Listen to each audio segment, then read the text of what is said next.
This is the Lone Crater YouTube. We hope this video helps. You start by making sure discovery and sharing are enabled because File Explorer only shows devices that announce themselves. Once done, connect your PC to the same LAN or Wi-Fi as the target device and verify its IP or hostname so you can reach it reliably. Then open File Explorer and click Network in the left pane. You should see available computers and devices. If none appear yet, proceed to manually map a network path in the next step.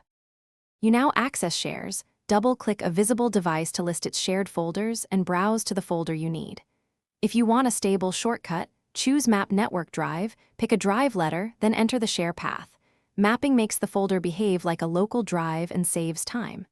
If the device is not listed, type / hostname / share or / 192, 168. X / share directly into the address bar. You finish by enabling Reconnect at Sign In when mapping a drive so the network folder mounts automatically each session. This saves repetitive steps. Once mapped, verify permissions and ownership if you can see a share but cannot write files, and adjust Windows firewall rules if connections are blocked. If things go wrong, try accessing the share by IP rather than name, restart both devices, and re-enter credentials. These actions resolve most name resolution or authentication issues quickly.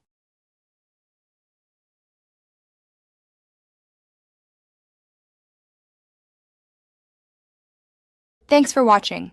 Consider subscribing if we helped you.